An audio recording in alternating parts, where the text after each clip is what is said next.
mbokk yi mbaa jàmm ngeen fanaane ca fajar ba tey ñu ngi àndandoo ak yéen ci télévision Futur Média suba teel bi nii rek lay demee ba 10 heures ci yeewu leen alors bu leen fàtte jeudi ci la ñuy def 1 an bu suñu yeewu leen à nous parce que yeewu leen il faut rappeler que yàgg na ci télé bi waaye ñun suñu bos ci beneen façon xam nga yéen a ko def nag meilleur matinal moo tax nag ñun tam dañ leen bëgg di sargal moo tax jeudi bu soobee yàlla di ngeen am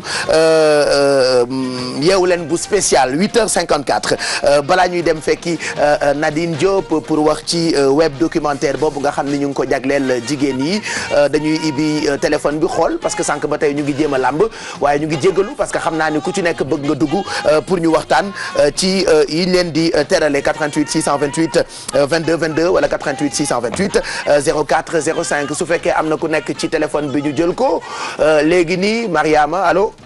Oui. Allô, allô. Allô. Oui. Bonjour. Bonjour. Ça va, ça cher? waaye bonjour dafa jafe wax de boo koy wax si gémmiñ bi day bouger bonjour. Bonjour. boo ci bëggee boo ci bëggee boole prononciation bi ci war bonjour. Bonjour.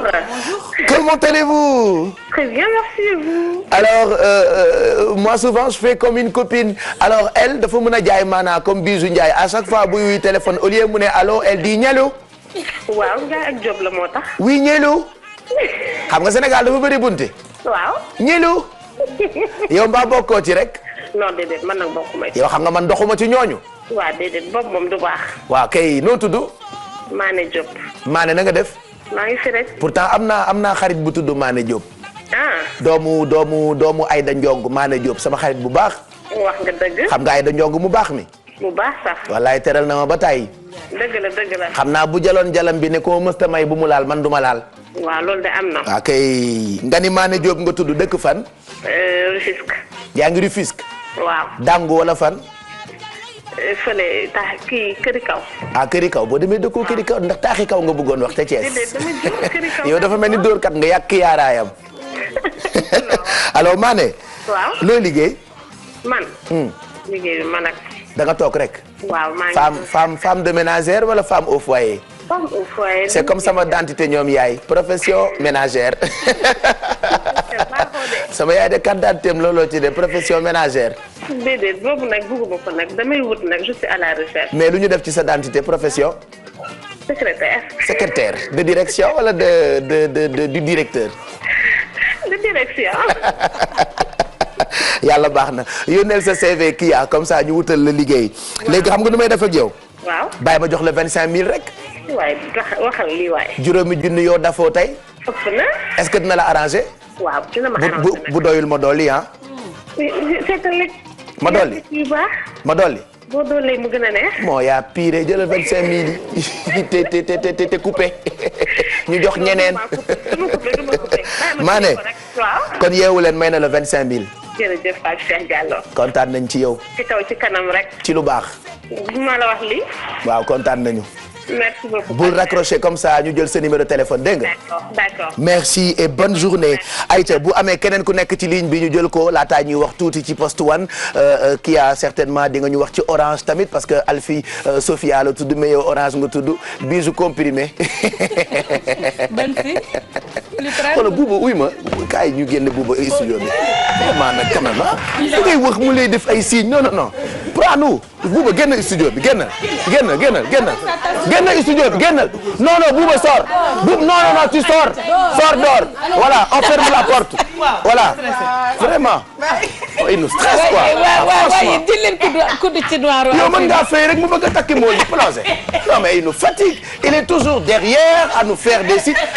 ñëw na génn lu mu dëgg génn ci. ba nga pousse prends-nous rek.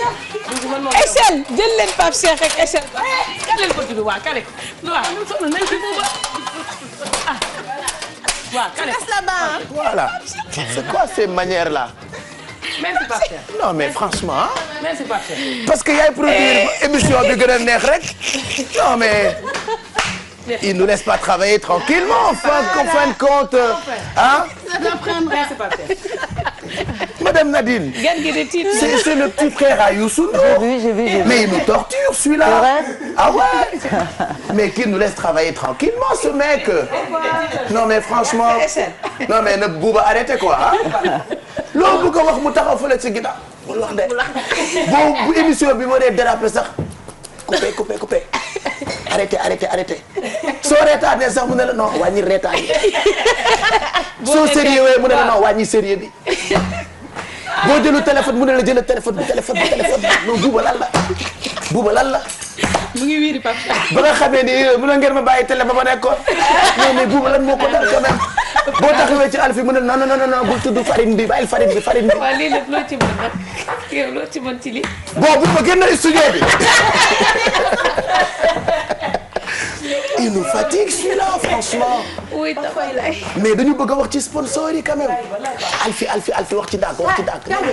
nañu wax nañu wax gaaw. waxal gaaw ci orange yow gaaw waxal gaaw ci orange. waaw orange nag kii yow Pape Cheikh daf ñu rejoindre. waxal orange ñëw na léegi. ci biir gaaw ci sponsor yi balaa bu baax ñëwaat waxal orange. Orange donc Pape Cheikh daf ñu rejoindre sur Yeewu Leen donc nekk premier opérateur de téléphonie fii ci Sénégal dinañ ci indi yeneen leeral di wax ci yan ak yan la ñuy gunge. ñu après may suñu téléspectateurs yi ñuy seetaan. plus de détails. ci Orange. d'accord Alfi waxal gaaw ci Sophia te nga gaaw nag. wax leen lu may wax ci Sophia. waxal rek loo bëgg a wax. rek nga ñëw rek moo def ko ci rôti bi. ndax su ma ko façonné ba pare beurre bi laa ci teg. donc ci beurre. mu dooree xam nga andil la benn xeetu niin boo xamante ni Sophia rek koy joxe. ok man ma wax ci poste one balaa bisu di wax ci comprimé yeeg yi ma doon indi tey xam nga poste one ñii bàkkoo ay moins cher naan ñun ñoo gën a moins cher yónnee xaw ma lan xaalis poste one moo fi nekk imagine 200 ngay fay bu dee da ngay yónnee xaalis et puis mën nga fekk poste one fépp bu ngeen duggatee ci bureau yi ñuy yónnee xaalis yi il faut pas buñ la waxee beneen bul yónnee foofu de buñ la waxee xaw ma ban am na ko tudd biis xaw ma waaw boobu doon yàlla tere baaxul boo fa yónnee sa xaalis billet yi day xottee ko wala ñu mokk te la ngay fay dafa cher et puis non seulement duñu am xaalis ba pare des fois dañu am problème au réseau imagine nga am urgence ñu yónnee la dépense nga war koo récupérer ci agence bi xaw ba ci bureau bi ñu ne la waaye problème de réseau c'est pas normal poste one nag moo fi nekk bureau de poste yi poste one a nga fa partenaire agréé yi poste one ma nga fa ba noppi itam bu ngeen duggee ci fépp fu ñuy yónnee wala ñu fay jot xaalis di ngeen fa fekk poste one donc on vous conseille poste one comme ni ngeen koy gisee di ci suufu table ji tonton ma gars yi dugal ko fii de ndax xam naa Bouba Ndour bu gisee feuille toog poste one bi da koy xëcc ne parlez plutôt de l'émission ma da waxal gaaw ci comprimé yi waaw comprimé yi ñu ngi nii rek toj àdduna waaw boo bëggee jeex daal na nga jëfandikoo ñett yi rek di ci dafoo bii Bijou moo ko moom ak bii man maa ko moom bii Pape Cheikh moo ko moom Sénégal d'actu voilà Sénégal am nga numéro téléphone bi doo ko joxe gaaw waaw 77 la 679 79 38 voilà mu ngoog merci alors ñu ubbi téléphone bi xoolaat keneen ku nekk ci ligne bi laataa ñuy dem rejoindre madame Nadine Diop pour parler de ce documentaire qui passe depuis le 8 mars sur internet alors yow dugal balaa Bouba di dugg si allo. allo. Pape Cheikh. gaawal balaa Bouba di ñëw. oui Pape ça va. na nga def. ça va maa ngi ci jàmm. yow foo dëkk. maa ngi dëkk Diourbel. non mais est-ce que xam nga ni Bouba Ndour dafa yabaate. ah waaw Bouba kay mi ngi noonu rek. non Bouba kay mu ngi nii rek ah yaay wax ci Bouba ñun Bouba la ñu faral de. noo tudd. man Pape Sow. Pape Sow. Pape Sow foo dëkk. maa ngi dëkk Diourbel. yaa ngi dëkk Diourbel fan ci Diourbel nga dëkkee. Diourbel si wetu jumaa ji rek. ah ci wetu jumaa ji d'accord ma may la xaalis léegi gaaw. waaw d'accord may nañ la 25000. merci. d'accord gaawal bul coupé ñu jël sa numéro nga jot ci xaalis balaa Bouba di ñëw dégg. d'accord dalay kar léegi ñaan la junni sañ na ko. dem yóbbul ko Philippe. Zeyna moom xam naa 10 000 la koy ñaanal. merci Pape Sow ne raccroche pas yeewu leen may na la 25000 boo téye téléphone bi noonu ñu jël la ci suuf comme ça ñu jox la xaalis bi nga mën ko jëfandikoo laata muy gën a naaj 88 628 22 22 wala 88 628 04 05 alors comme promis je vais rejoindre madame Nadine Diop. Bonjour Nadine. Bonjour. Bienvenue. Merci. Alors, vous avez réalisé un documentaire pour les femmes Voilà. Hein, c'était à l'occasion du 8 mars, cette journée entièrement consacrée à la femme. Donc vous considérez que tout le mois de mars doit être consacré aux femmes. Toute l'année même. Voilà, toute l'année. Toute l'année, toute l'année. Oui, c'est donc un web documentaire, ça s'appelle Sénégal des femmes d'exception. Oui. Voilà, et ça a été tourné par une réalisatrice française qui est venue lors d'un des voyages que nous organisons, en faisant venir des femmes de France à la rencontre des femmes du Sénégal. D'accord. Alors, vous avez rencontré des femmes qui sont dans des horizons divers, voilà, c'est ça? Tout à fait. Il y a des médecins, il y a des sages-femmes. Donc, il y a 4 domaines en fait. Il y a la santé, médecins, sages-femmes. Dans l'économie, il y a des agricultrices, femmes transformatrices. Dans la culture, il y a des artistes aussi. Il y a Patricia Gomis qui est là. Et donc, il me manque l'éducation avec directrice d'école, animatrice et directrice d'école de couture. D'accord. Et pourquoi principalement les femmes? Bon, les femmes, parce que donc moi, ça fait presque 30 ans que je vis au Sénégal et j'ai toujours été très étonnée par la richesse de la culture des femmes sénégalaises. Et comme je travaillais dans le voyage, je me suis dit que c'était intéressant de faire un thème spécifique sur les femmes. D'accord. Quel est l'objectif de ce web documentaire? Donc l'objectif, c'est la rencontre en fait entre deux sociétés, des femmes qui viennent d'ailleurs à la rencontre des femmes d'ici et pour l'échange. La solidarité aussi et de pouvoir... Les femmes françaises, quand elles viennent dans ces voyages, sont très étonnées par la culture des femmes sénégalaises. Et c'est ça aussi que je veux mettre en avant, c'est la culture des femmes sénégalaises et la rencontre entre les femmes. Ouais. D'accord. Alors, il faut rappeler que le documentaire ne sera diffusé que sur Internet, c'est ça? Oui, voilà, c'est ça. Pourquoi? On a choisi l'option Internet parce que, vous savez, si vous faites un documentaire, bon, il y a simplement la télé qui peut le passer ou alors on est obligé d'aller dans différentes villes pour présenter le film. Alors que sur Internet, c'est magnifique, ça passe partout et dans le monde entier. C'est quand on veut. Voilà, c'est quand on veut. On peut aussi regarder les vidéos. Il y a 14 portraits de femmes. D'accord. Donc on peut commencer quelques vidéos, laisser faire ses activités et revenir. Voilà l'intérêt. D'accord. Alors on s'est rendu compte que depuis le 8 mars, il y a même beaucoup d'autres femmes qui ne sont ni françaises ni sénégalaises qui sont en train de regarder le documentaire. Est-ce qu'on peut s'attendre un jour à une diffusion à la télé ou dans les salles? Ah, pourquoi pas. Après, ce sont des vidéos, il faut qu'on puisse discuter avec les chaînes de télé. Mais de toute façon, l'essentiel, c'est que plus le document sera diffusé, mieux ce sera. D'accord. Il faut savoir que pour le lancement, on a quand même eu 1000 personnes qui ont regardé le web documentaire dimanche. Sur Facebook, on est à 1700, presque 2000 personnes. Donc ça veut dire qu'il y a un gros effort de communication qui est fait pour ce web documentaire. D'accord. Ouais. Alors pour vous qui n'avez pas encore regardé ce web documentaire, on vous donne un aperçu de ce que propose cette belle réalisation avec ces femmes rencontrées dans des horizons variés. Regardez la bande-annonce, comme ça, juste après, on continue l'entretien avec Nadine Diop.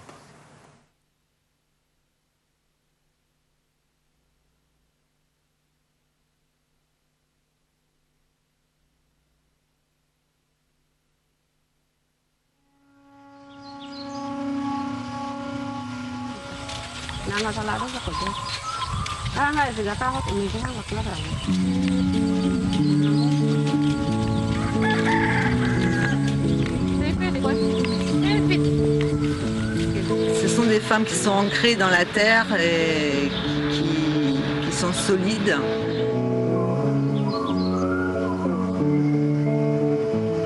Je les trouve très très courageuses, ces femmes.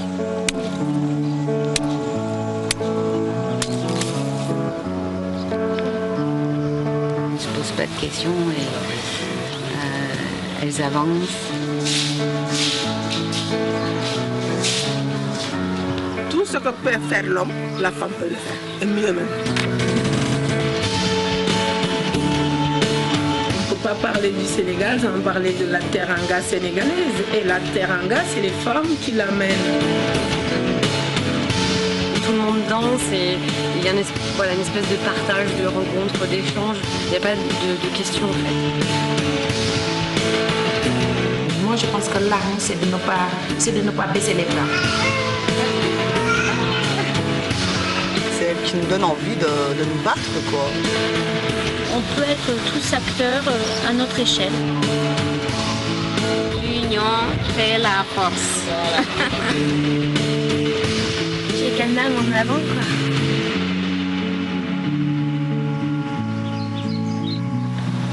plus pareil, je pense, quand on revient de ces voyages. Ça nous amène un autre regard.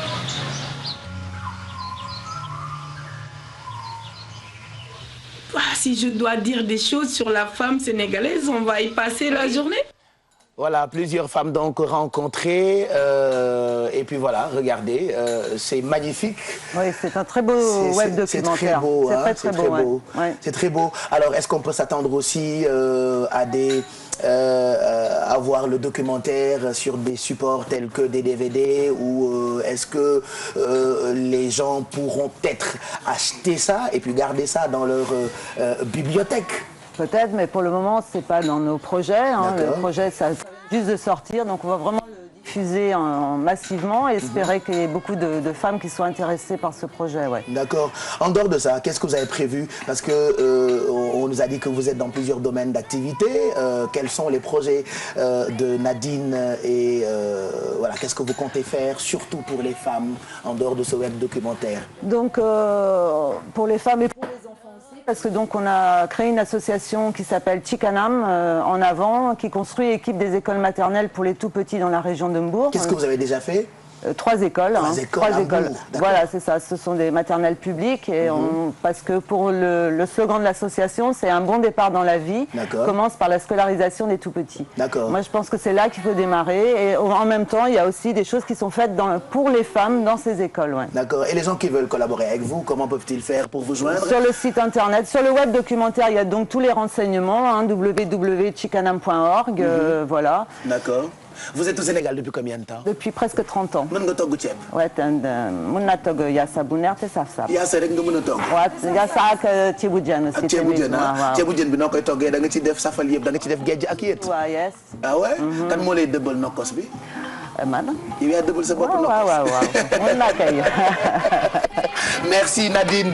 Ñun bëgg nañu lii ay nit yoo xamante ni bëgg nañu Sénégal di def ay action yu am solo pour développement réew bi. Alors quel sera le message de Nadine à l'endroit des femmes qui nous regardent ce matin? Bon, en tout cas, pourquoi ce projet de femmes? Parce que, comme je vous ai dit, je suis très intéressée par tout ce qui se passe autour de la femme sénégalaise. Ce sont des femmes courageuses, des femmes qui ont envie de se battre, tout le web doc, des battantes, voilà, c'est ça. Et aussi avoir une belle image du Sénégal à l'étranger. Je pense que ce web documentaire va vraiment mettre en valeur ces femmes qui travaillent dans l'ombre. Et ça, je vais continuer à le faire toujours et toujours encore plus. Voilà, c'est ça. Mais jërëjëf. De rien, de rien. Kontaan nañu. Merci beaucoup. Et à bientôt. En tout cas, je vous conseille d'aller voir ce web documentaire disponible depuis le 8 mars sur Internet. Alors, l'adresse c'est www.senegal-6 femmesdexception.com. D'accord. Desfemmesdexception.com. Excusez-moi, voilà. Sénégal-6 desfemmesdexception.com. Je voulais dire aussi que ça a été coproduit par la CCAS, donc l'entreprise Gaz de France, le comité d'entreprise ainsi que l'association Chicanam. D'accord. Avec le partenariat de l'agence Africa Tuki Voyage dont je m'occupe. Voilà. Merci beaucoup. Merci beaucoup à vous aussi. Voilà. Au revoir. Au revoir. Allez, me rejoindre Alfie pour suñu yu baax suñu ay togg. Xam nga Alfi nag mu ngi ànd ak Sofia ca fajar ba tey mu ngi dagg ay soble dagg nga tubaarkàlla sa ñoom tamaate njamb. Non, poivron rouge.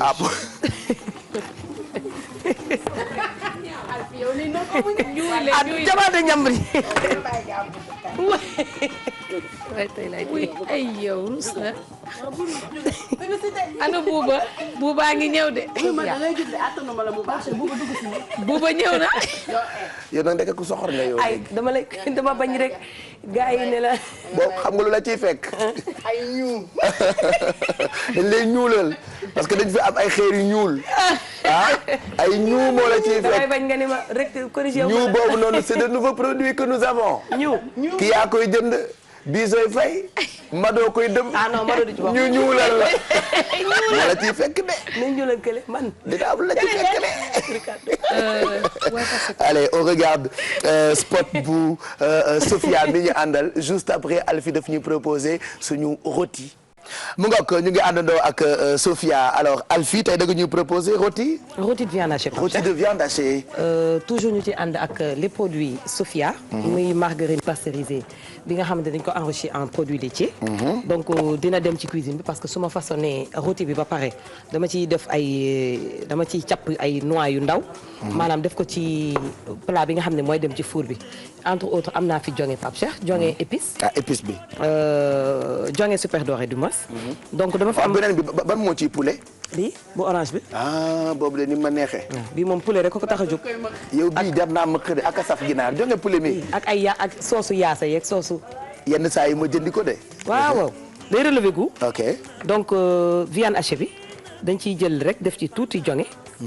sunu jonge bi donc am nañ fi épice am naa fi paprika Pape Cheikh rouge am naa fi paprika jaune am fi thym moom tamit yëpp day dem ci biir am naa fi coriandre moulu ak origan maanaam mu nekk épices yoo xamante ni dina changer goût viande hachée bi parce que suñ ko rôtiwee dafay dégager benn odeur boo xamante ni dafay agréable ba pare épices yi daf ñuy permettre ñu am digestion bu facile Pape Cheikh parce que ñi mënul supporter gras ak yenn ñam yu diis yi comme Kia parce que dafa nekk régime donc mën nañu utiliser épices yi wala ay herbes aromatiques parce que baax na ci digestion Pape Cheikh donc am naa fi tam poivron rouge donc moom laa doon tàggat nii nga jaawale ko ak tomate njamb. wax nga dëgg de njamb bi de laa ko jaawale. waaw dafa nduroo tomate la. dafa nduroo kii la poivron rouge. waaw ñu nekk ci seen saison.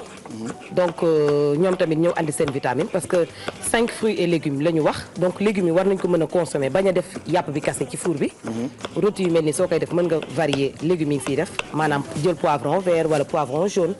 donc am naa fi soble bu ma dagg. am naa fi tuuti kaani bu vert. ak zeste de citron. pour aussi mu rehausser goût bi. pour relever goût bi quoi. donc yooyu ñoom ñëpp dama koy ñëw def ci viande hachée bi. d'accord bii de xanaa ñi ma ndayale rubrique bi ñoom dinañu kontaan. ñan la. dama ko ndayale nag ñu baax. cuisine bi. maman Rose. ouais. moom dama ko ndayale. ak maman Fama. tata Fama waaw tata Fama dañ ko ndayale. ak mami Sobel. waaw moom tam ci ndayu cuisine bi la ci nday yi la ñu bokk. ci la bokk mami ko ndayale de. normalement dañ ñoo war a jox nag njëgu mat. waaw dañ leen ndayale lu toll ni waañu yeewu leen nag. buñ la ko ndayalee nga war a joxe njëgu mat. ok voilà ndayale ko tam tubaarkàlla ñu baax ñëpp comme kan waxal. am na ñu ma fàtte de sama doomu baay ba. kan ci nga rajo ba déedéet ma nga rajo ba. Dieynaba Seydou Ba tekkuwul dara. Pape Cheikh yaa wax Dieynaba tekkuwul dara moom la ko wax mu ne la santal yàlla te gërëm ci sa ndey. waaw donc Pape Cheikh bii mooy mburu bi nga yoroon sànq bëgg ko lekk. donc day dem waaw dama ko ponse. d'accord def ko ci ndox. ñooxit bi kese wala. non mburu bi yëpp. donc soo paree nga écraser ko da ngay dindi ndox bi ndox lu ëpp ci ndox bi li ci des nga écraser ko. d'accord donc day dem parce que daf ñuy permettre ñu lier suñu viande hachée bi. parce que moi je vois souvent les femmes bu ñu dee def boulet ak jën. dañ ci boole mburu dañ ci def mburu. ok donc moo lay permettre boo koy dànk du tas te bu ñoree. du éparpillé wu. des croustillards sax. waaw donc dina andi benn goût bu assez spécial. d'accord donc am naa fi coriandre Pape Cheikh comme li ma doon wax toujours herbe aromatique yi. dafay faciliter digestion sunu digestion. ba pare andi ci goût bu agréable. donc moom it dañuy daggat def ko ci biir. am naa fi laaj. ñu jël presse ail bi rek moom it def ko ci biir. ginnaaw bi ñu ko safalee nag def si xorom ak poobar. ak jonge bi. donc dañuy accompagner sunu rôti bi tey au lieu ñuy def frite wala ceeb. dañ ci def salade d'haricot dañu baxal haricot yi lañ doon baxal ci suba. suñu paree dañ koy assaisonner ak laaj ak huile d'olive Pape Cheikh tuuti citron. d'accord donc mooy accompagner sunu rôti bi. ak bëri bagage. donc gis nga lii yëpp ñu def ci biir. mën naa dolliwaat tuuti jonge. ñëw andi tuuti xorom. mu saf tuuti. def ci poobar mook donc ñu def ci biir ma jël tuuti huile d'olive moom tam def ci biir soxlawul muy bëri donc su ma paree ma toj benn jaune de Pape Cheikh. jaune bi kase parce que lii mooy liant bi jaune de ak sucre mooy ay éléments yoo xamante ni soo koy utiliser ci ay farce mooy nekk éléments yi lié bagages yi maanaam ingrédients yi donc su ma paree.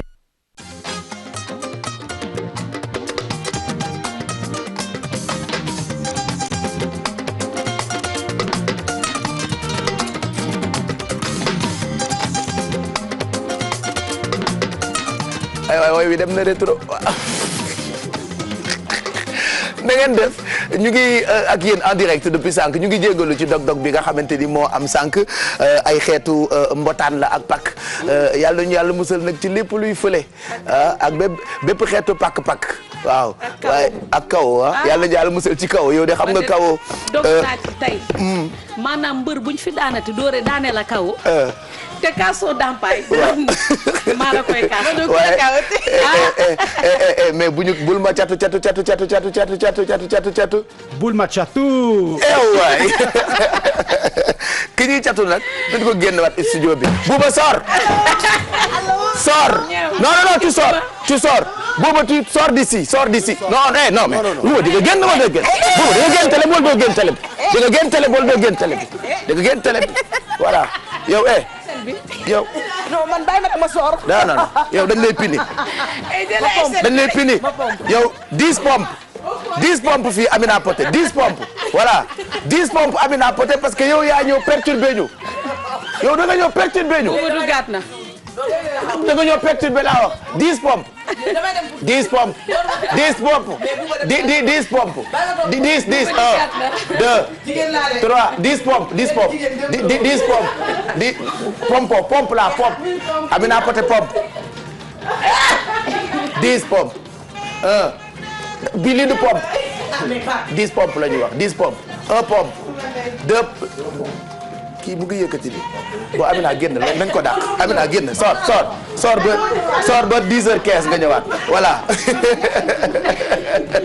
Amina Poté ak Richmond Gis bu 10h15 jotee après journal 10h bi mu àndandoo ak yéen en direct préparé leen seen ay téléphone non seulement dafay joxe ay dépenses te du añ si waaye daf cee teg nag di leen fekki ci mbedd mi waxtaan ak yéen maanaam contact direct lay def ak téléspectateurs yi bu journalu 10h bi jàllee ci télévision Futur Média Alfi ba nga dugalee sa loxo di jàmb rek ci laa xamoon ni télé bi dina coupé waaye yàlla baax na moo tax génn na moom tamit plateau bi pour dem tàngali yàppam fële ci ginnaaw bureau madame Ndiaye en attendant Mado tu nous as amené encore ce matin produits yi nga xamante ni actuellement ñu ngi def ravage. exact Pape Cheikh comme ni ma la ko waxee woon sànq tour d'horizon nañu def parce que ni ma la ko waxee woon ginnaaw 3 semaines boobu ba léegi ñu ngi koy waxtaanee ay garab yoo xamante ne fi mu ne nii c'est des produits naturels jéeg ju nekk joo xamante ne daal da nga bëgg wàññi dara ci sa yaram mun nga ko utiliser waaye ni ñu koy waxee ñoom nag ay produits yoo xamante ne non seulement c'est naturel naan li mu war a wàññi bëri na.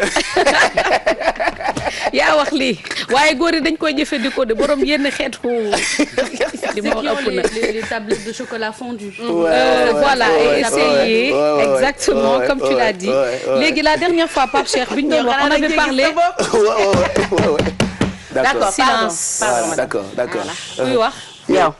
man yow Mado merci beaucoup waaw ak Makura voilà donc comme ni ñu ko waxee woon rek Pape Cheikh la dernière fois on avait dit la phytothérapie phytothérapie boo leen ko déggee ay xeetu garab yoo xamante ne médicaments mais des médicaments à base de produits naturels buy jàppale nit ki pour mu mun a jeex on a parlé la dernière fois aussi de rééquilibrage alimentaire maanaam régime bu munti am il faut nga xam nit ki nan ngay lekkee quels sont les produits à manger à ne pas manger parce que sinon le régime ne servira à rien du tout ñu ñëwaat nag tey wax leen loo xamante ne dafa am solo dañu naan coaching képp koo xamante ne da nga bëgg a jeex il faut nga am benn coach boo xamante ne day nekk ci yow loolu nag lu bees tàkk la loo xamante ne waa Sénégal naturellement sax ñoo ko indi mais la chose la plus importante dans la vie c'est la motivation Pape Cheikh te yow xam nga loolu. waaw boo motivé wul je ne pense pas que di nga mën a def dara alors merci d'être là encore ce matin pour nous reparler de ce produit monsieur Faro bëggul kenn catu ko mais il y a des règles qu'il faut toujours respecter quand vous prenez ces produits de Sénégal Nature Minceur, c'est ça? Oui, tout à fait. Donc quand on prend des produits, il faut souvent l'accompagner d'un rééquilibrage alimentaire. C'est important. Comme disait Hippocrate, la santé est dans l'assiette. Donc en fait, ce que nous proposons, nous allons vous réapprendre grâce à nos diététiciens, vous réapprendre à vous alimenter pour perdre du poids, retrouver de l'énergie et conserver votre santé ou améliorer votre santé. Avec un rendez-vous qu'il faut prendre d'abord par SMS, le numéro de téléphone qu'on donne depuis mardi dernier dans cette émission. Ensuite, il y a des professionnels en diète et sport qui donnent quand même quelques conseils aux personnes qui viennent vous voir, c'est ça? Et des personnes spécialisées dans le coaching. Donc c'est important dans le coaching, ce qui est très important, c'est la motivation. Mais on se dit oui, c'est bien beau, mais je suis motivé. D'autres, j'ai dit, mais j'arrive pas à trouver la motivation. D'accord. Donc pour trouver la motivation, je peux déjà vous donner une astuce tout de suite qui est très simple.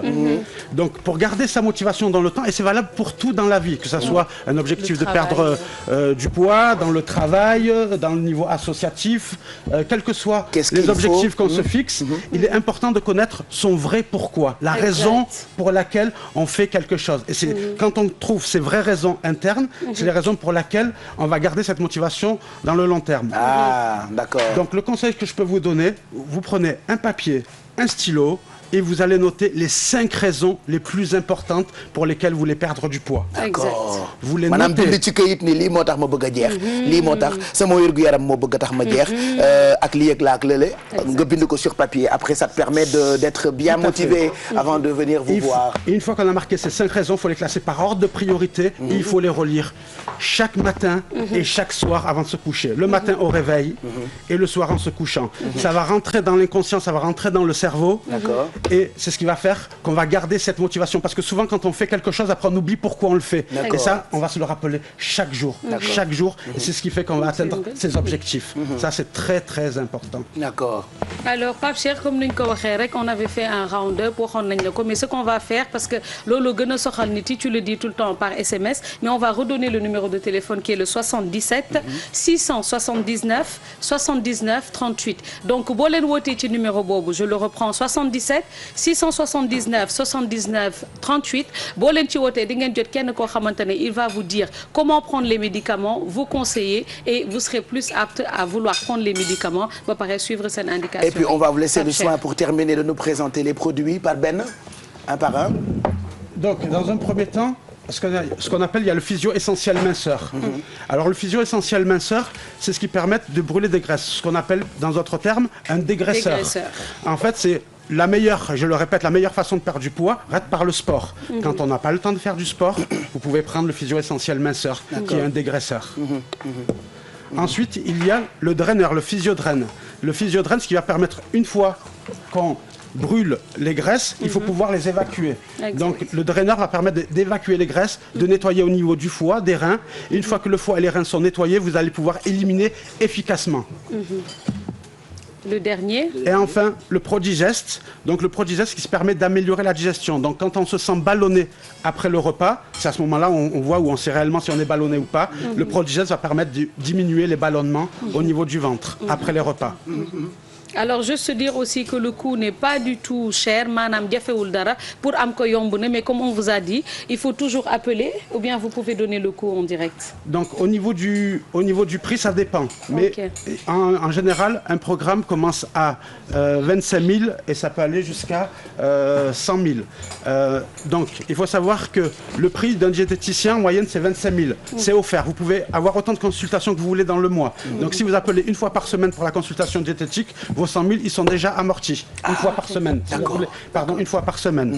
Il y a le coaching. Le prix d'un coaching, en général, ça varie autour des 100 à 200 000. Le coaching est offert. Vous n'avez que les produits à payer. Donc, une boîte coûte 25 000 et après, vous n'avez plus rien à payer. Diététique, ça coûte une consultation de 25 000. C'est offert. Donc 60 000 par mois offerts par le cabinet, c'est magnifique. Par le cabinet Nature Minceur. Parce que ce qui est très important, c'est le service. Et nous allons suivre jusqu'à obtention des résultats. Et aujourd'hui, pour vous donner un retour au niveau de nos clients, on peut dire que 99% de nos clients ont perdu du poids. D'accord. Donc il y a des personnes qui ont même perdu jusqu'à 7 kilos en 15 jours. Super. Mais attention, il ne faut pas le prendre comme un modèle. En général, on recommande de ne pas perdre trop vite, 3 à 4 kilos dans le mois. Mais en général, les personnes qui ont un surpoids vont perdre plus de poids dans le mois. Ben, merci beaucoup. Merci beaucoup. Merci à vous. Voilà. Merci. Boulma Tchatou. Boulma Tchatou. Voilà. Et aucun de la Tchatou. Et puis, madame, merci pour ces conseils. Produits yi ngay dénicher pour suñu xarit yi. De rien, Pape Cheikh comme ni ñu ko waxee rek saa yoo gisee lu intéressant demal nga indi ko ñu teg yeewu leen ndax comme ni ñu koy waxee yeewu leen pour yee askan bi te comme ni ñu koy waxee nous devons notre leadership aux téléspectateurs ba tax na saa yoo ma yebalee ma dem. voilà et puis depuis 1 an dañuy partager ay ondes positives loolu nag yéen la ñu ko jagleel et c'est grâce à vous que yeewu leen nekk matinal bu njëkk fii ci Sénégal parce que yéen sénégalais yi da ngeen ciy gis seen bopp saa su ne alors comme promis tey ci suba dañoo découvrir benn woykat boo xamante ni ñi ko jege Bijou la ñu koy woowee mais mu ngi tudd Swadou alors Swadou moom la ñuy recevoir léegi nii ci scène bi de l'autre côté bonjour Swa et le bel ta robe. Merci. alors ñun ñu ngi la découvrir ci Mini Boss ak seen petit galet. alors ñi la jege lool xam nañu ni woykat nga parce que dafa am benn affaire boo xam ne dafa nekk ci yow à chaque fois ñu dégg la nga woy dañ naan waaw mais kii mën a woy ah ce qu'on va faire tout de suite mooy am lu ñu la tegal comme ça nga woy ci bu ko defee juste après on va discuter ci projet yi nga xamante ni yaa ngi ci. parce que yaa ngi préparé album yaa ngi préparé ay spectacle et que baat bi. balaa ngeen xam ni neex na sax ngeen déglu ko alors on vous laisse le soin d'apprécier sa voix en direct ce matin mu ngi tudd Swadou vous allez vous rendre compte que woy rek lay def c'est parti.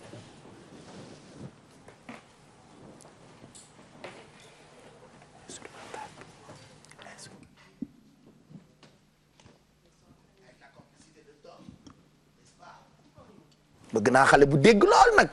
di teg ay instrumental rapidement ñu bañ a expliquer dara en direct kenn mësul gis lii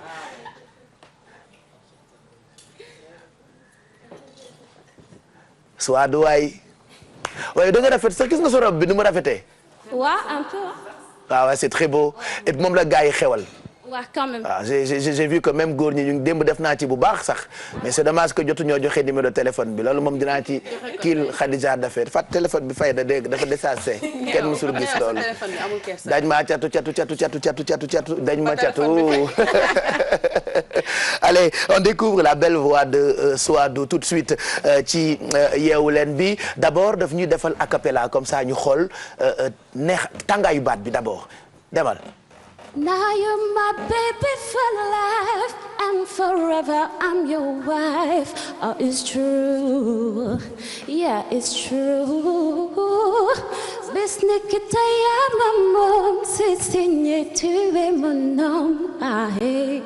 Phone ma ñu tamponné sunu story ndax ñu célébrer. Bravo. Mais depuis kañ nga commencé woy? Disons que depuis 2010 hein. Depuis 2010. Depuis 2010. Lan moo la ci dugal raconte-nous un peu ton histoire avec la musique. Bon, la musique au départ dama doon daw. Je voulais absolument pas le faire. Je me cachais quand même. Mais cela restait une passion, quelque chose que j'aimais tout au fond de moi. Alors di évoluer quelque part ak benn groupe. Donc ñu jàppale ma di ma jàngal di ma orienter ba ni ma amee toute expérience. Et là je me suis dit bon. Vu que nit ñaa ngi may laaj ay CD et tout dañu bëgg jot quelque chose venant de moi. Je me suis dit pourquoi pas. Voilà. Et là je me suis lancée. J'ai vu que ce maison de production boobu ba tey ñoom ñu ngi ci liggéey bu am solo pour ce premier album. Comment ça se passe actuellement liggéey bi parce que premier album souvent carte d'identité lay nekk pour artiste bi. Naka la liggéey bi demee actuellement pour li ngeen di waaj a génne. Donc c'est serré. Actuellement on bosse dur, on y est dessus, nous sommes dessus plutôt. Et donc bon c'est pas facile. C'est pas facile parce que mooy li nga wax.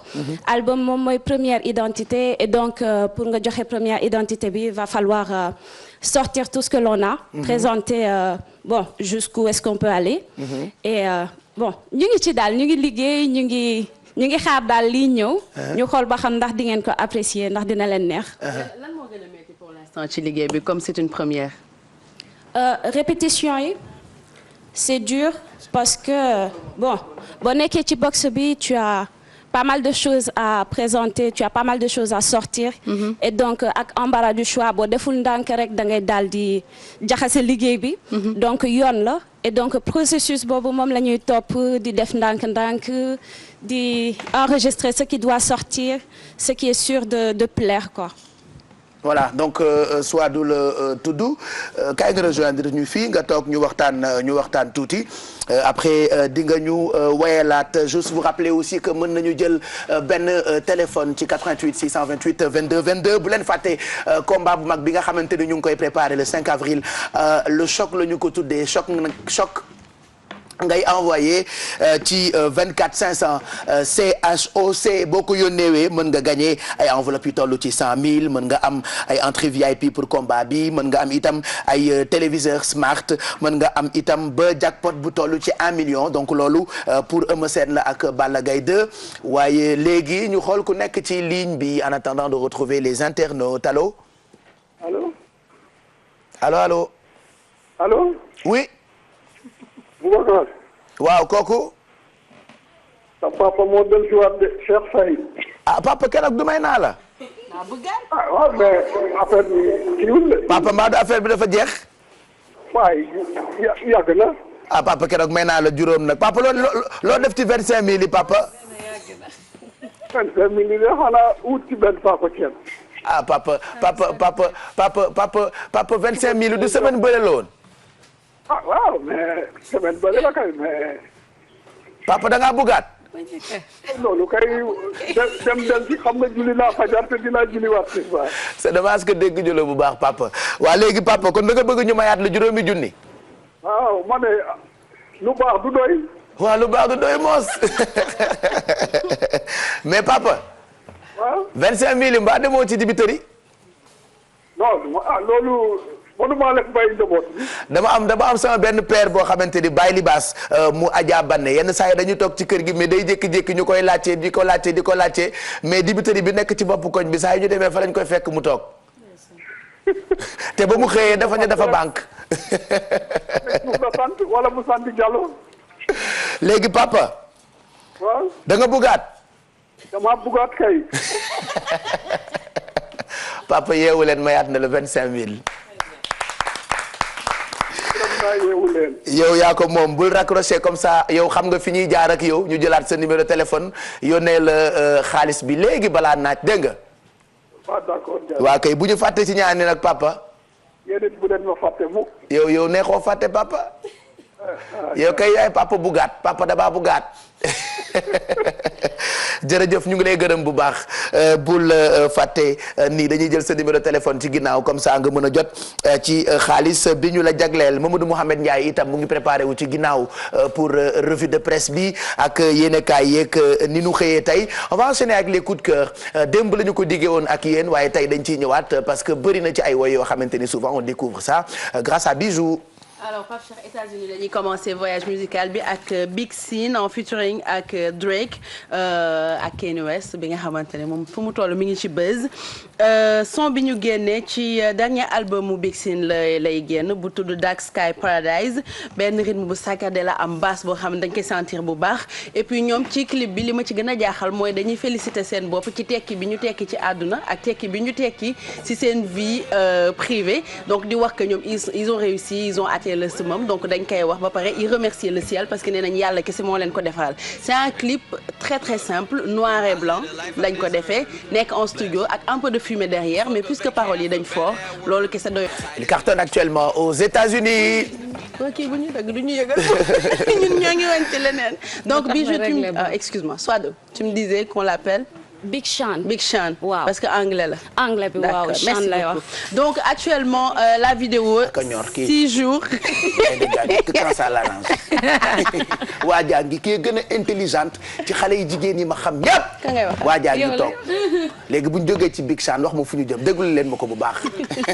yéen ñi fi toog ñëpp mun na leen yenu ak ñoraayam ak a mbong. macha allah chaque fois. bul la ciy fekk ay ñu. léegi dëbbal ñu ñuulal bi. yaa koy dëbb donc Pape Cheikh web bi pour te dire que ça marche 6 jours lañ ko génnee ça fait déjà 5 millions de vues sur YouTube donc c'est un carton bu ñu fa jógee ñu dem Mauritanie juste à côté d'habitude dañuy dem génn fu sori Nigéria man ñoom laa gën tàmm génnee ci coup de cœur yi alors que Nigéria Mauritanie mi ngi juste à côté du Sénégal. ah oui il y a beaucoup de talent là-bas. Il y a beaucoup de talent comme ku mel ni Advisor un des plus grands rappeurs de la Mauritanie. Mauritanie d'ailleurs dafa am benn article bu ma lire ci moom kii bind daf ne dire que Advisor ne sait pas rapper c'est dire 1 plus 1 égale 3. Ah. C'est comme on veut. àdduna amee ba léegi. 1 plus 1 égale 2 la ñu jot a xam donc clip bii mu def tudd Fashion Killer. mi ngi ko defee fii nii Sénégal ak waa Iris dafa ñëw ba fii pour ñu réaliser ko. ñu seetaan ko ñëwaat. ayca. They calling why you are the hard them give you a job. Ayala mabanido, mi ala mabumado, opo jungo lango, fudo doga migo. Ona lango, koji da folego, tonya nanya jingo, job dingo namago. What you know about me, girl me wanna bend, and the mako mommy 1 2 times again. Let me be your friend, me hold the mako njaw me, why you try to hand girl nana allow me. You the fishing killer, Anka murderer. You the fishing killer, murderer. Anka fishing killer, Anka murderer. Anka fishing killer, let me follow you. Okuma rendezvous, can you be my boo? I want a deja vu. Girl, come voilà Amina Poté génnal studio bi yow tamit ki lan moo ko dal mu nekk ci plateau bi di jaabante ni mel ni ku xewle yow xanaa dañ laa dégg télé bi fan yi ki lan moo ko dal léegi. day demaat au point de. dañ lay piniwaat de yow 10h15 nga war a def Richmond 10 waaye 5h du matin ngay ñëw lakkal nit ñi koo romb ñoppati ko di tuur nit ñi ndox yenn saa yi mu ñuy tifli day jékki-jékki romb la boo rombee mu teg tànkam boo ñi fi daanu fii bëri na tey yow kii duñ ko booleeg Youssou Ndour ah gëj nañ maa ëpp nag tuuti ngelaw ci man c'est vrai on se rappellera de nos délires jeudi matin alors c'est un artiste c'est des artistes non c'est un groupe c'est un artiste c'est un seul artiste d'accord mauritanien pour dire juste que musique amul frontière parce que déjà mi ngi woy ci alpulaar ak anglais le mixé tayewul kii a maa ngi ko gis mu commencé bouger te bi muy réaliser clip bi li ma si gën a neex dafa ñëw ba Sénégal pour dire que fii la ko defee ak ñoom Gabi Iris donc pour terminer Sénégal ak groupe bu tudd Express ñoom réer lañu woy boo xam ne Pape Cheikh dafa am tellement sens te rythme bi boo ko dégloo première fois c'est-à-dire que ñi ma mus gis ñu déglu ko ñëpp première écoute bi la ñu bëggee woy bi te tout le temps boo duggee internet dafay am ay critiques ñoom dañoo libre lu leen neex la ñuy wax parfois am comme on dit ils s'en foutent voilà pour résumer un peu parfois affaire yi day neex sax ñu ne neexul mais woy bi kese laa gis ci woy boo xam ne dafa def unanimité ci internet et boo leen ko seetaanee di ngeen xam lu tax yóbbe woon ma bàyyi sama yoon fa laa jiitaloon àdduna ma xattaloon ku may digal lu baax ma def la sama noon weddi li ma doon fa ma jóge woon gas def ci kamb la ma bàyyi yóbbe woon léegi maa ngi nii xaw ma fu ma nekk nii dafa mel ni dama reer xaw ma lii lan la nii ku may gindi waat ma mën a ñibbi waat àdduna ma nax naf si yow ma buum ci baat démb doon tey dinaa déglu tey fàtte yàlla buur bi ma may dinaa moytu àndandoo yu bani may jay dinaa gën a fonk sama ay mbokk man dama dugalam ci roy beneen xeetu life weddi li ma doon leer topp sama bakkan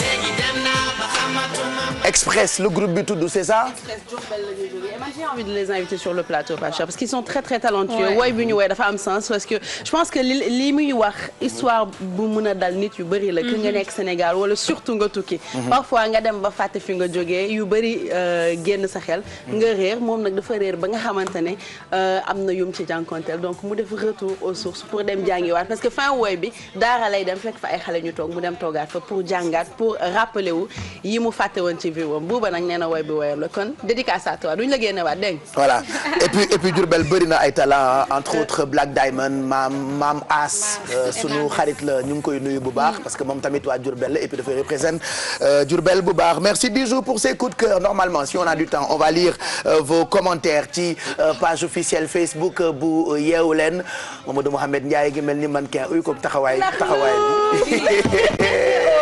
waaye duy leen li non nañu may ku nekk benn pause kaay leen ñu raa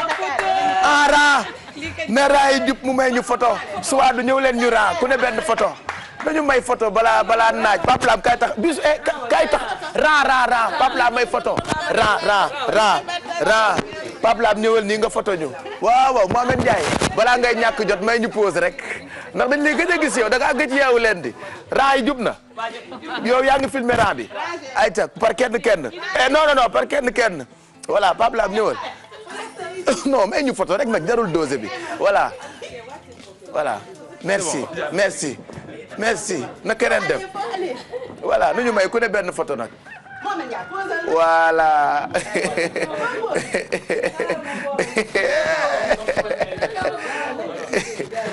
ndeysaan allez waaw mayaat ñu beneen waaw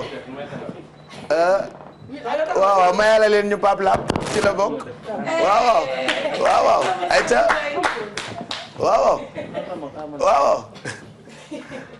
parce que day ñàkk jot dañ ko gëj a gis yeewu leen di léegi dañuy photo ak yow boo ñëwulee rek ñu génn photo yi teg waaw jeex na Amina Poté kaay des na Amina Poté kaay photo laa wax kaay photo voilà damay bañ mu ñàkk jot di et bu ko longu de yëkkati sa tànk merci Mamadou Mohamed Ndiaye waa foo nekkoon Mahmoud da nga woon tawat léegi sewet nga ok ana journaux yi ñu dem jërë ngeen jëf door ci observateur moom laa soxla observateur ñoo ko mi nga xamante ne ji xëy na dikk ci lu aju ci benn waxtaan boo xam ne seq na ko ak Omar Sarr gi moom mooy coordonnateur bu parti démocratique Sénégal Abdoulaye Wade ak primaire yi nga xam ne mi ngi koy wàcc ci biir parti bi jëm ci kan moo jiite parti démocratique Sénégal Omar Sarr li mu wax moo di moom gis na ne ki nga xamante ne ji moo di Karim Wade moom moo gën a taxaw ngir gañeel waa parti démocratique Sénégal dafay sàkku ci Souleymane Ndéné Ndiaye ak ñi nga xamante ne ji ay frères de partem la ñu jàppale ki nga xamante ne ji moom moo di Karim Wade Omar Sarr kon loolee la wax ci journal bi nga xamante ne ji moo di observateur en tout cas waxtaan wi mu séex ak Ndiaga Ndiaye ci biir observateur bari na waaye waxam jooju am na koo xamante ne ji du ko neex nañu xooli xët mu njëkku Le Témoin ne foofu ci Le Témoin gis nañu fa ki nga xamante ne moo di Modou Diagne Fada moo jiite groupe parlementaire libéral ca parti ca assemblée nationale moom li mu wax mooy lu aju ci parti boobee nga xamante ne bëgg nañ ko jox Karim Wade moom du ci ànd ndax yéenekaay bi nee nañu ci audience boo xam ne séq na ko ak Abdoulaye Wade moom Modou Diagne Fada li mu wax président Wade mooy da nga may jox parti démocratique Sénégal ma toog doxal ko munoo ko kon ma daal di jóge fii daal di dem feneen journal bi nañu nag am nañu ne moom Modou Diagne Fada jot na daje ak ki nga xamante ne ji moo di Macky Sall te pexey Macky Sall bu fekkente ne antu na ki nga xamante ne ji moo di Modou Diagne Fada li muy def mooy dem ànd ji ak Macky Sall daal di bàyyil seen parti ba foofee ñu dem ci beneen yéenekaay mu di Sud Quotidien mi nga xamante ne ji ci ni ma ko waxee Sud Quotidien xëy na dellu si waat ci lu aju ci wax ji nga xamante ne ji Jean-Félix Pagano mooy ambassadeur bu France fii ci Sénégal waxoon na ko jëm ci ne layab Karim Wade bu ci Karim génnee noone am ca noonu lii dina ko jaaxal yéenekaay bi nañu waxam jooje nag dina ko rëccu ndax bu ñu sukkandikoo ci kaddu yi bawoo ci maître Madické Niang ak ki nga xamante ne ji moom mooy maître Assane Dioma Ndiaye ci gàttal tegaat nañu tubaab bi ci àndam li nga xamante ne ji amoon yéeneen wax nañ ko ko li ñu bëgg moom Jean-Félix Pagano dégg na ko Grand Place moom it dellu si ci moomi le mbir mu di lu aju ci Jean-Félix Pagano ak wax ji nga xam ne wax na ko journal bi nañu Alliance Sauvons le Sénégal am nañu benn marche bu ñu fas yéene def manifester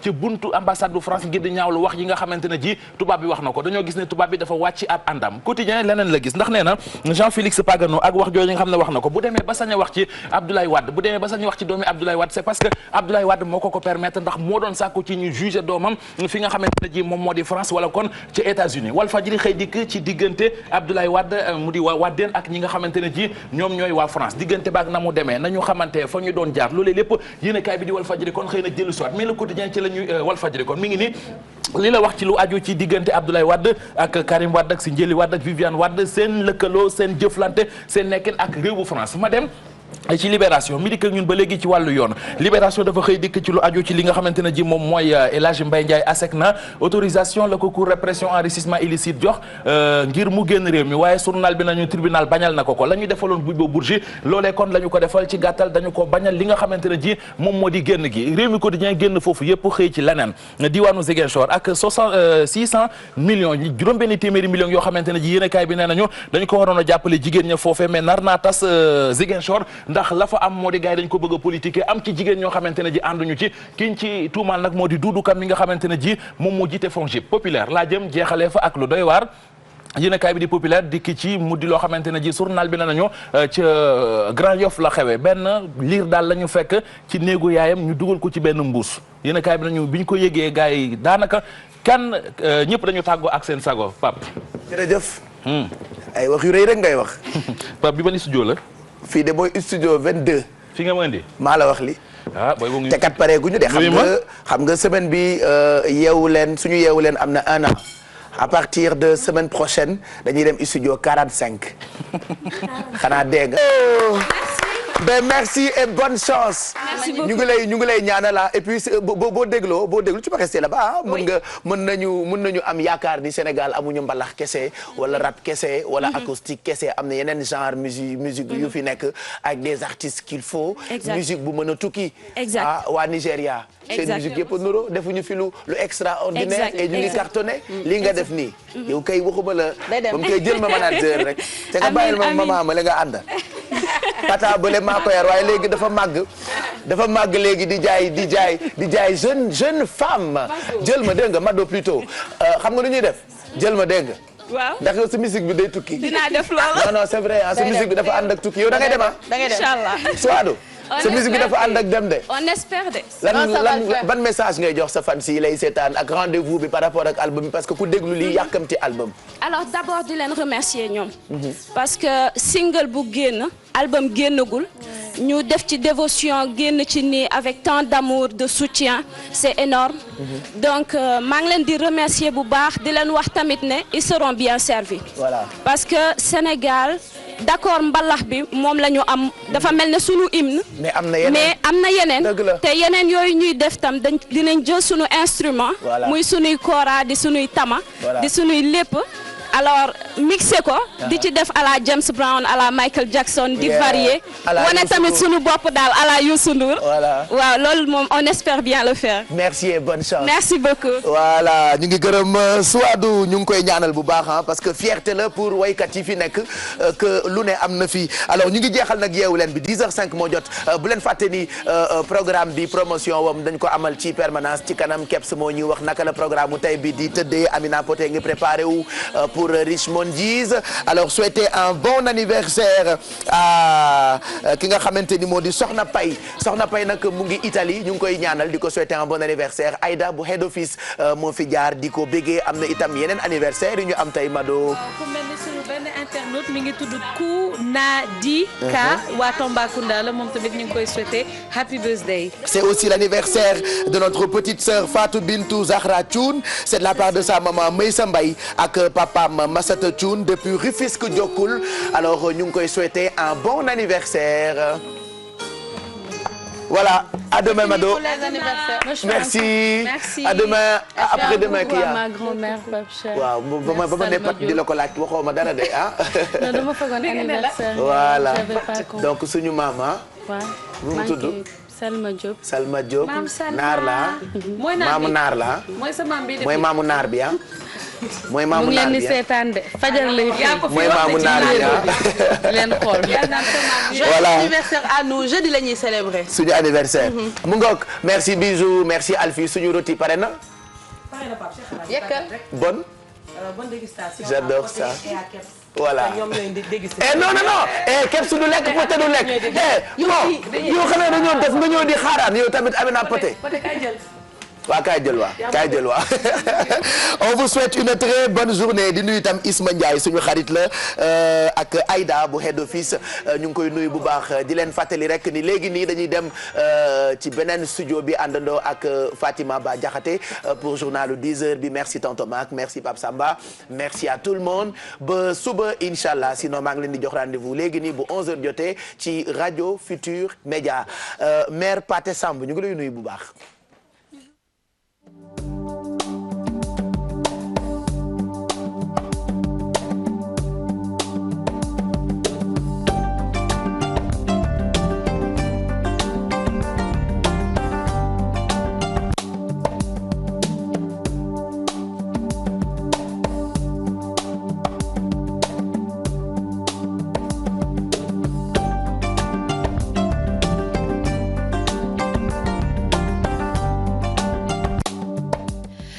Bonjour à tous et bienvenue dans ce bulletin d'information. Jour de vérité pour Mamadou Lamine Massali qui fera face au juge ce mardi. Le libéral est poursuivi pour outrage et diffamation à l'endroit de la gendarmerie qu'il a accusé de torture, ce lors de sa garde à vue dans l'affaire qui l'opposait à la présidente du Conseil économique et social environnemental, Aminata Tall. Nous y reviendrons dans nos prochaines éditions. Malick Gakou, reçu par Abdoulaye Wade sur invitation du pape du SOPI. Le progressiste a répondu à sa sortie. Le numéro 2 de l'AFP n'a pas voulu dire les tenants. Toutefois, il a précisé qu'il est toujours dans le parti de Moustapha Niasse, mais n'avait pas besoin de son autorisation pour répondre à Abdoulaye Wade. Fatou Bintou Konté, Mardia. C'est sur invitation de l'ancien chef de l'État, Maître Abdoulaye Wade, que Malick Gakou, le numéro 2 de l'AFP, est allé le rencontrer. Toutefois, il n'a pas voulu piper mot sur cette entrevue. Comme vous le savez, Monsieur le Président de la République, le Président Abdoulaye Wade m'a fait l'amitié de m'écrire une lettre pour me demander de venir lui rendre visite afin qu'il me donne des conseils en tant que doyen, en tant que père, en tant qu'ancien chef d'État, mais également en tant qu'homme politique qui a marqué l'histoire de notre pays et de l'Afrique. En allant rendre visite à Maître Wade, Malick Gakou a-t-il avisé sa formation politique? Il n'en a pas besoin, estime-t-il. Comment je peux demander la permission de quelqu'un? Je vous ai toujours dit, moi je suis un homme libre. Et la liberté de mon action politique ne s'incruste pas dans le ndigal. Accusé d'être financé par Maître Wade pour les prochaines joutes électorales, le numéro 2 de l'AFP dégage en touche et persiste sur son ancrage à l'AFP. C'est une énormité grossière, puisque ni Karim Wade ni Abdoulaye Wade ne peuvent pas me financer, parce que moi je suis un homme libre. Et je dis toujours que je suis un enfant de pauvre, je sais ce que c'est que le prix de la liberté. Et c'est la raison pour laquelle je ne me permettrai pas que quelqu'un me finance. Après avoir taillé bavette avec Khalifa Sall et rencontré Mimi Touré, ce lundi, c'est au tour de l'ancien chef de l'État, Maître Wade, que Malick Gakou a rendu visite, juste pour discuter de l'avenir du Sénégal, dit-il. La sortie de Jean-Félix Pagano continue d'alimenter les débats. L'ambassadeur Seydou Nourou Ba pense que son rang de diplomate lui permet de donner son point de vue sur certaines questions. Le diplomate sénégalais ajoute que ces propos de l'ambassadeur de la France ne peuvent pas impacter sur le verdict du procès de Karim Wade. Fatidien. Jean-Félix Pagano sur l'affaire Karim Wade, des propos diversement appréciés. Pour le diplomate Seydou Nourou Ba, l'ambassadeur a bel et bien le droit de se prononcer sur cette affaire. L'ambassadeur a le droit de parler quand il le juge nécessaire et le devoir de se taire quand il le juge nécessaire. Donc il assume ce qu'il a dit. Seydou Nourou Ba de préciser le rôle d'un ambassadeur. Son rôle, c'est d'être entre le pays qu'il représente et le pays auprès duquel il est accrédité. Donc faire en sorte que les relations soient des meilleures. Dans la prestation, j'allais dire, de l'ambassadeur que j'ai suivi, ce n'est pas la seule question. Il a abordé beaucoup de questions. Beaucoup de questions sur les relations avec le Sénégal qui, à son avis, sont fortes aussi bien dans leur diversité que dans leur fondement historique. Il explique que cette sortie ne peut en aucune manière avoir un impact sur la décision de la justice sénégalaise. Laissons quand même le droit au peuple sénégalais d'écouter, de choisir et de s'orienter là où il pense être la meilleure voie pour le Sénégal. L'invité de grand jury avait déclaré qu'un non-lieu pour Karim Wade serait étonnant, des propos dénoncés par les avocats du fils de l'ancien président de la République du Sénégal. La coalition Benno Siggil Sénégal appelle à l'apaisement et au respect du pacte de stabilité sociale. La coalition compte s'impliquer dans la résolution de la crise qui sévit à la Suneor. C'était au cours d'une conférence de presse. Les cours ont repris à l'université Cheikh Anta Diop de Dakar. Le syndicat autonome des enseignants du supérieur a suspendu son mot d'ordre de grève pour, dit-il, donner une chance aux négociations entamées avec le gouvernement. Les étudiants de l'UCAD Wade poussent un ouf de soulagement. Ils estiment que l'heure est au travail pour sauver l'année universitaire. C'est un reportage signé Pape Nderifal Djibi Diallo. À l'université Cheikh Anta Diop de Dakar, cette grève des enseignants du supérieur a affecté la régularité des cours. Les étudiants accueillent avec satisfaction la décision. Je suis très content de ce fait, puisque jusqu'à présent, on a perdu pas mal de choses. Donc aujourd'hui, j'ai entendu que les SAES ont levé le mot d'ordre. En tout cas, je suis très content de ce fait, quoi. Je suis content en même temps et fier en même temps, parce qu'on voulait travailler. Parce que nous sommes les jeunes d'aujourd'hui, mais leaders de demain. Le pays ne peut pas avancer sans nous. Pour ces étudiants, l'heure est au travail. Pour sauver l'année scolaire, le dialogue est alors une nécessité. Bon, c'est trouver un consensus, quoi. Peut-être comme ils ont trouvé un consensus, et le SAES a levé le mot d'ordre. Je prie tout simplement à l'État qui n'a pas au moins de respecter leur engagement. Le message que je lance, c'est l'État et les profs et les étudiants, ils doivent s'asseoir dans une table et discuter pour enfin trouver un terrain d'entente pour enfin améliorer le système éducatif sénégalais. Parallèlement aux négociations, le Bureau national du SAES compte aller à la rencontre des populations pour expliquer le rejet de la loi cadre qu'il qualifie. À Xinjiang, dans la région de Ziguinchor, les militaires ont détruit des champs de chanvre indiens et saisi quelques 3 tonnes de cette drogue. C'est à l'issue d'une opération de sécurisation. Nous y reviendrons dans nos prochaines éditions avec notre correspondant Boubacar Diassi. Actualité internationale en Côte d'Ivoire, l'ex-première dame Simone Bagbo a été condamnée à 20 ans de prison pour son rôle durant la crise post-électorale de 2010-2011. Des événements qui ont fait plus de 3000 morts selon l'ONU. 78 autres personnes ont été jugées à ses côtés pour le rôle dans cette même crise causée par le refus de Laurent Gbagbo de reconnaître la victoire de l'actuel chef de l'État Alassane Ouattara à la présidentielle de 2010. En sport, CHAN 2015 au Sénégal, résultat des matchs du groupe B, le Mali a battu la Zambie 1-0. Ghana, Afrique du Sud 2-0 en faveur des Black Stars. Le président de la Confédération africaine de football, Issa Hayatou, a reçu son trophée de la gloire du sport africain catégorie meilleur dirigeant 2014, une récompense décernée par la Convention internationale du sport en Afrique, initiée par Diapo SA Management Entertainment. Le président de la CAF s'est dit fier de recevoir ce trophée et encourage les promoteurs. Pape Cherdiak. Le président de la Confédération africaine de football, le docteur Issa Hayatou, intronisé au Panthéon de la gloire du sport africain, catégorie meilleur dirigeant 2014, une distinction de la Convention internationale du sport en Afrique de la structure Diapo Sport. Chaque année, nous organisons ce qu'on appelle la Convention internationale du sport en Afrique, CISA.